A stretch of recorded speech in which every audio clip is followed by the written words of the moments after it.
համար, բայց ընդհանուր առմամբ պետական բյուջեն կամ որ դու նպատակի համար, ասենք, մի նպատակի համար ուղղում ես, դա քո նպատակն է, ուրիշի նպատակը չի։ Դա նշանակում է, երբ որ դու վարկային ծրագիր ուղղեցիր, այդ կոնկրետ նպատակի համար, այդ տակառի մեջ ուրիշ ջուր հայտնվեց, որ դու կարող ես օգտագործել այլ նպատակի համար, որովհետև այդ ջուրը սկզբանե ինչ նպատակի համար նախատեսվել էր, դրա համար դու ուրիշ տեղից ջուր ես բերել եւ այդ ջրով ես ջրել։ Ինչն է անհասկանալի։ Հիմա պետական պարտքի այս բանը, այս պատմությունը։ Ընդ որում, այո, մենք չենք ուզում այդ թեմայի մասին խոսենք, որովհետև չենք ուզում, հիմա ինչ ենք ուզում խոսել, որովհետև հիմա խաղաղություն է հաստատված, կարող ենք խոսել։ Պետական պարտքի ամբողջ ավելացումը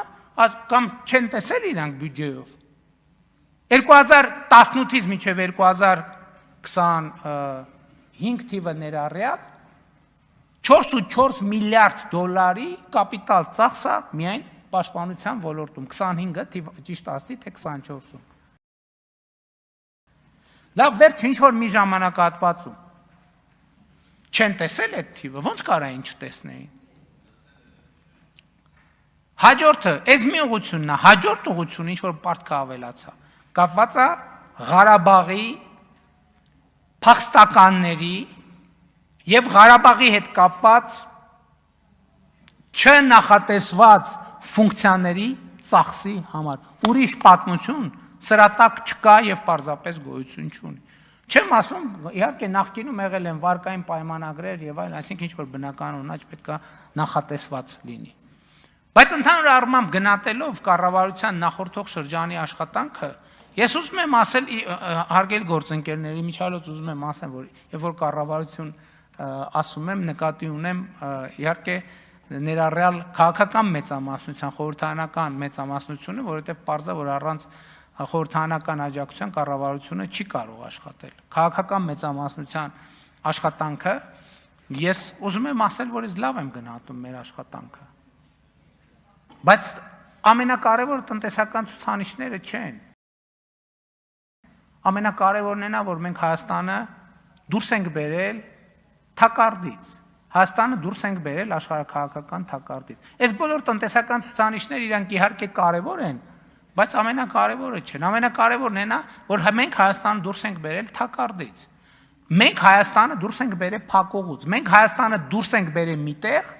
որտեղ բոլոր ուղղություններով Հայաստանի առաջ բացվել է հեռանկար։ Եվ Հայաստանի ժողովուրդը իր ինքնիշխան կամքով կարա որոշի, թե ինքը որ ուղղությամբ ինչ զարգացման ինչ տեսլական է որդեգրում։ Հիմա նաև տեղի ունեցավ վերջին կարևոր իրադարձությունը, որ ընդդիմություն եկել նոր թեմա ենք տև, հրապարակեք բանակցային փաթեթը, հրապարակվեց բանակցային փաթեթը։ Հիմա էլի նույն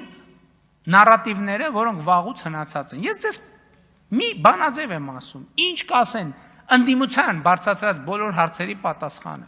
Երբ որ իրանք խոսում են բանակցային գործընթացի մասին, սենց պտիլներ, հարգելիներս հարց տանք, իրանք քանի տարի, 30 և ավելի տարի իշխանություն են եղել։ Մի կտորով էլ, ասենք ինչ-որ 10 կամ չգիտեմ։ 100 անգամ ասել են, բա որ տենց շանսեր կար, բա ինչի չեք լուծել։ Եկեք անդրադառնանք այս հարցին։ Այսինքն եղել է լուծման, ինչպես իրենք են ասում, հայամետ լուծման շանսը եղել դուք չեք արել,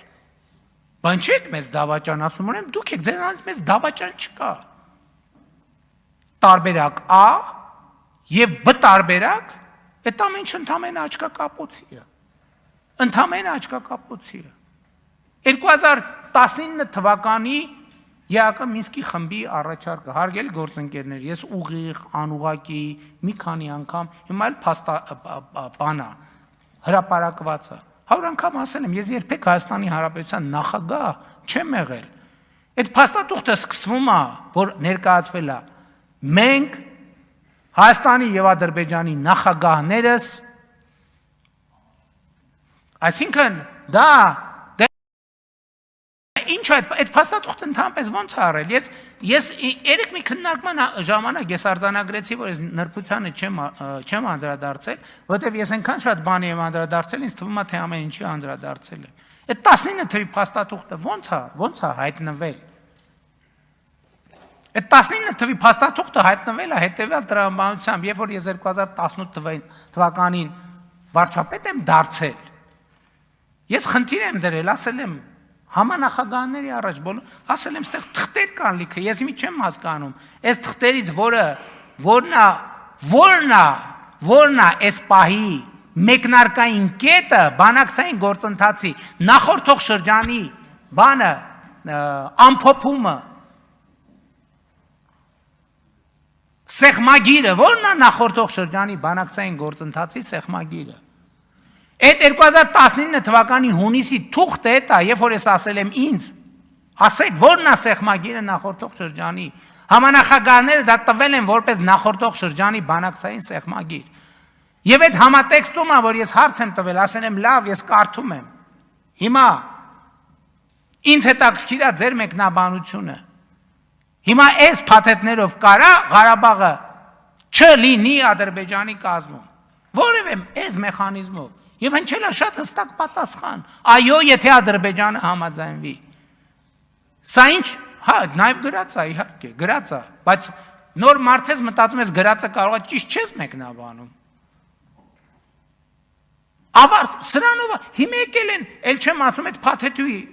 վերջին կամ առաջին փաստաթուղթը 2017 թվականի, 18 թվականի ապրիլի Սերժ Սարգսյանի Սամբյոնից ունեցած ելույթն է։ Վերջացել է այդ պատմությունը, չկա տարընթերցում ընդհանրապես բանակցային գործընթացի, չկա միջին վիճակագրական Հայաստանի Հանրապետության քաղաքացին այդ փաթեթը ծայրից ծայր կարդա, իր համար ոչ մի հարց չի ծագի։ Հիմա Քիվեստի փաթեթը ինչի չի հրապարակվել, որտեղ չկա Հայաստանի կառավարության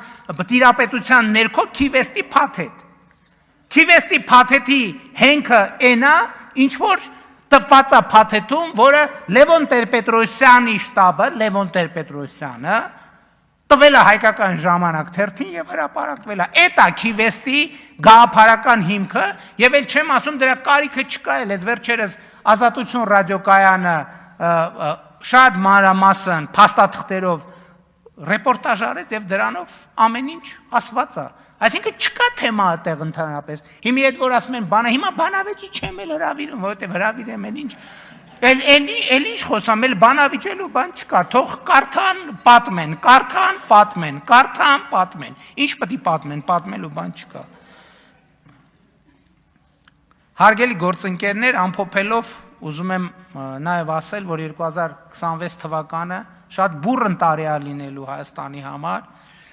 տեղի է ունենալու Եվրոպական քաղաքական համայնքի գագաթաժողովը Հայաստանում, նաև կենսաբազմազանության COP17 գագաթաժողովը արդեն աշնանը եւ խորհրդարանական հերթական ընտրությունները եւ ես եւս մեկ անգամ արձանագրում եմ, որ ես եւ կառավարող մեծամասնությունը խորհրդարանական հերթական ընտրություններին մոտենում են